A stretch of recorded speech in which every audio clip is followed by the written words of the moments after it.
Hi friends, എല്ലാവർക്കും Hasina's cooking വീഡിയോയിലേക്ക് സ്വാഗതം. എൻ്റെ ചാനൽ ആദ്യമായിട്ടാണ് കാണുന്നതെങ്കിൽ എല്ലാവരും ഒന്ന് സബ്സ്ക്രൈബ് ചെയ്ത് സപ്പോർട്ട് ചെയ്യണേ. ഞാനിന്നിവിടെ തയ്യാറാക്കാൻ പോകുന്നത് എങ്ങനെയാണ് ഈസി ആയിട്ട് നമുക്ക് വീട്ടിൽ തന്നെ പോപ്കോൺ റെഡിയാക്കി എടുക്കാമെന്നാണ് കേട്ടോ. എല്ലാവർക്കും അറിയായിരിക്കും, അറിയാത്തവർക്ക് വേണ്ടിയിട്ടുള്ള ഒരു കുഞ്ഞു വീഡിയോ കേട്ടോ ഇതെങ്ങനെയാണ് തയ്യാറാക്കി എടുക്കുക എന്ന് നമുക്ക് നോക്കിയിട്ട് വരാം.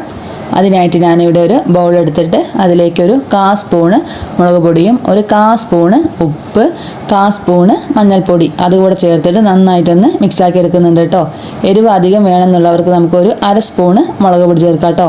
ഇത് നന്നായിട്ടൊന്ന് ഞാൻ മിക്സാക്കി എടുത്തിട്ട് വന്നിട്ടുണ്ട്. ഒരു പാൻ വെച്ചിട്ട് അതിലേക്ക് 1 ടേബിൾ സ്പൂൺ ഓയിൽ ഒഴിച്ചെടുക്കുക.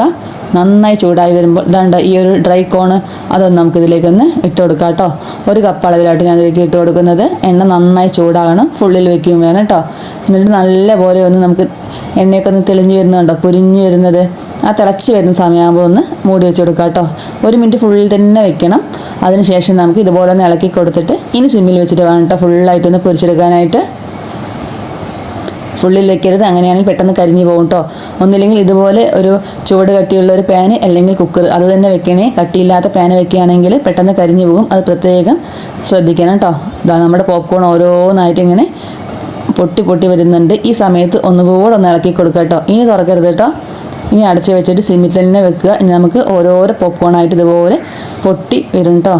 നല്ല ടേസ്റ്റാണ് കേട്ടോ. നമുക്ക് കടയിൽ നിന്നൊക്കെ വാങ്ങുമ്പോൾ ഒന്നുമില്ലെങ്കിൽ തണുത്ത് കിട്ടും നമ്മുടെ പോപ്കോൺ, അല്ലെങ്കിൽ ഒരു പഴകിയൊക്കെ ഉണ്ടാവില്ലേ, എണ്ണയിലൊക്കെ ഇട്ട പോപ്കോൺ വാങ്ങുകയാണെങ്കിലും ഇതുപോലെ പൊരിച്ചെടുക്കുമ്പോൾ അതും ചിലപ്പോൾ ഒരു പഴകിയൊരു ടേസ്റ്റൊക്കെ ആയിരിക്കും. ഇതുപോലെ ഡ്രൈ പോപ്കോൺ നമുക്ക് സൂപ്പർ മാർക്കറ്റിനൊക്കെ വാങ്ങിക്കാൻ കിട്ടും കേട്ടോ. ഇതുപോലെ തന്നെ നിങ്ങളൊക്കെ ഒന്ന് തയ്യാറാക്കി നോക്കുക കേട്ടോ.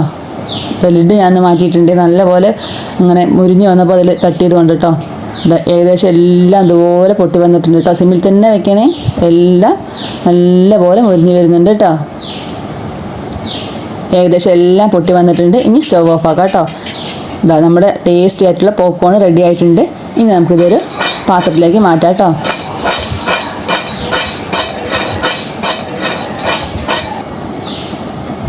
ഇതുണ്ട് നല്ല കിലുകിലാ, നല്ല ഫ്രഷായിട്ട് നല്ല മുരുമുരാന്നുള്ളത് നമ്മുടെ പോപ്കോൺ റെഡി ആയിട്ടുണ്ട് കേട്ടോ. ഇതിൽ ഞാൻ ആ മുളക് പൊടി മിക്സില്ലേ അത് ഇട്ടിട്ടുണ്ടായിരുന്നു കേട്ടോ. അത് കാണിക്കാൻ വിട്ടുപോയി.